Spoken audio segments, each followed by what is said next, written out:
Ration বন্ধ 20 দিন ধরে। অনাহারে ব্রু উদ্বাস্তুদের হুমকি, সরকারি শস্য ভান্ডার লুট করব।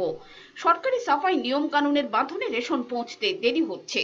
এদিকে ব্রু উদ্বাস্তুদের সংগঠন the Mizoram Bru displaced people's forum শিবিরের বর্তমান পরিস্থিতি নিয়ে উত্তর ত্রিপুরার জেলা শাসক সিকে জমাতিয়াকে চিঠি দেওয়া হয়েছে। চিঠিতে প্রশাসনকে সতর্ক করে বলা হয়েছে, এভাবে চলতে থাকলে খুব শীঘ্র উদ্বাস্তু শিবিরে অনাহারে মৃত্যুর ঘটনা ঘটবে। তাদের বক্তব্য, প্রতি মাসের 5 তারিখের মধ্যে রেশন পৌঁছানোর কথা থাকলেও চলতি মাসে 20 দিন অতিক্রান্ত হয়ে যাবার পরও রেশন এসে পৌঁছয়নি। অবিলম্বে রেশন সামগ্রী পৌঁছানোর দাবি জানিয়েছেন তারা। প্রশাসনের আধিকারিকদের কথায় কেন্দ্রীয় সরকার 31 মার্চ রেশন সরবরাহ স্থগিত রাখার নির্দেশ দিয়েছিল। নতুন নির্দেশে সেপ্টেম্বর পর্যন্ত রেশন সরবরাহের মেয়াদ বাড়ানো হয়। লাল ফিতের বাঁধন মুক্ত হতে কিছুটা সময় গড়িয়ে যাচ্ছে। আগামী 2-4 দিনের মধ্যে রেশন সরবরাহ করা হবে বলে আশার বাণী শুনিয়েছেন তারা।